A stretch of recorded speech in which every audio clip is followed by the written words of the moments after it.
বিষ্ণুপাদায় কৃষ্ণপৃষ্ঠায় ভূতলে শ্রীমতে জয়পতাকা স্বামিনীতি নামিনে নমো আচার্যপাদায় নিতাই কৃপা পদায়িনে গৌরকথা ধামোদয় নগর গামতারিণে নমো বিষ্ণুপাদায় কৃষ্ণপৃষ্ঠায় ভূতলে শ্রীমতে ভক্তিবেদান্ত স্বামিনীতি নামিনে নমস্তে শাশ্বতে দেবে গৌরবাণী প্রচারিণে নির্বিশেষ শূন্যবাদী পাশ্চাত্য দেশ তারিণী। শ্রীমদ্ ভগবদ গীতার দ্বিতীয় অধ্যায় সাংখ্যযোগের 42 থেকে 43 নম্বর শ্লোক। যামিমাং পুষ্পিতাং বাচং প্রবোদন্ত বিপশ্চিত বেদবাদরতা পার্থ ন অন্নদ অস্তি বাদিন কামাত্তান স্বর্গপরা জন্ম কর্ম ফলপ্রদাম ক্রিয়া বিশেষ বহুলাং ভোগৈশ্বর্য গতিং প্রতি। অনুবাদ: বিবেক বর্জিত লোকেরাই বেদের পুষ্পিত বাক্যে আসক্ত হয়ে স্বর্গ সুখভোগ, উচ্চকুলে জন্ম, ক্ষমতা লাভ আদি সকাম কর্মকে জীবনের চরম উদ্দেশ্য বলে মনে করে। ইন্দ্রিয় সুখভোগ ও ঐশ্বর্যের প্রতি আকৃষ্ট হয়ে তারা বলে যে তার ঊর্ধ্বে আর কিছুই নেই। বহুপাত তাৎপর্য: সাধারণত মানুষ অল্প বুদ্ধি সম্পন্ন এবং তাদের মূর্খতার ফলে তারা বেদের কর্মকাণ্ডে বর্ণিত সকাম কর্মের প্রতি বিশেষভাবে আকৃষ্ট হয়ে পড়ে। ভোগ ও ঐশ্বর্যে পরিপূর্ণ স্বর্গলোকে গিয়ে ইন্দ্রিয়ের চরম তৃপ্তি সাধন করাই হচ্ছে তাদের পরম কাম্য। বেদে স্বর্গলোকে যাবার জন্য নানা রকম যজ্ঞের বিধান দেয়া হয়েছে। তার মধ্যে জ্যোতিষ্ঠোম যজ্ঞ বিশেষভাবে ফলপ্রদ। বাস্তবিকই যে মানুষ স্বর্গলোকে যেতে চায় তার পক্ষে এই সমস্ত যজ্ঞগুলি সম্পাদন করা অবশ্য কর্তব্য। তাই অল্পবুদ্ধি সম্পন্ন মানুষেরা মনে করে এটিই হচ্ছে বৈদিক জ্ঞানের চরম শিক্ষা।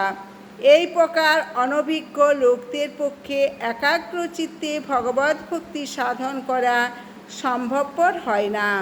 মূর্খ যেমন বিষবৃক্ষের ফল দেখে লালায়িত হয়, তেমনি অপরিণত বুদ্ধিসম্পন্ন লোকেরা স্বর্গলোকের ঐশ্বর্যের দ্বারা প্রলোভিত হয়ে তা ভোগ করবার বাসনায় লালায়িত হয়। বেদের কর্মকাণ্ডে উল্লেখ আছে অপাম সোম মৃতা অভূম।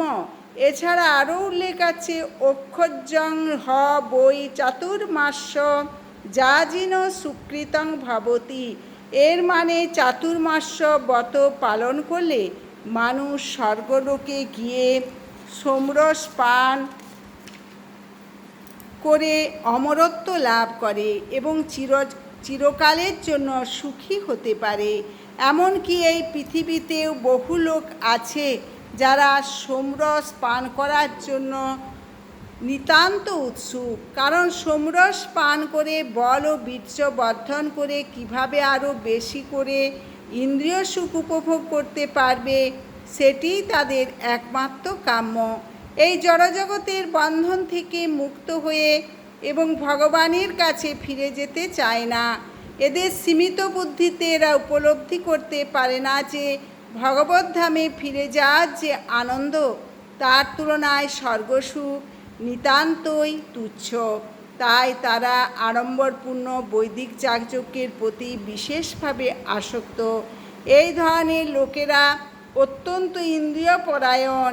তাই তারা ইন্দ্রিয় সুখের চরম স্তর স্বর্গলোকের অতীত যে আর কিছু থাকতে পারে তা বুঝতে পারে না।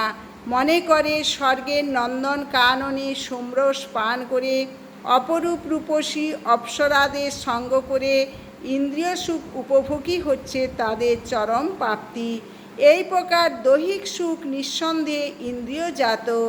তাই যারা এই প্রকার জাগতিক অস্থায়ী সুখের প্রতি আসক্ত তারা নিজেদেরকে পার্থিব জগতের প্রভু বলে মনে করে। হরে কৃষ্ণ কৃষ্ণ কৃষ্ণ হরে হরে, হরে রাম রাম রাম হরে হরে। আপনারা চ্যানেলটি সাবস্ক্রাইব করবেন, বেশি বেশি করে শেয়ার করবেন, লাইক করবেন, কমেন্ট করবেন। হরে কৃষ্ণ।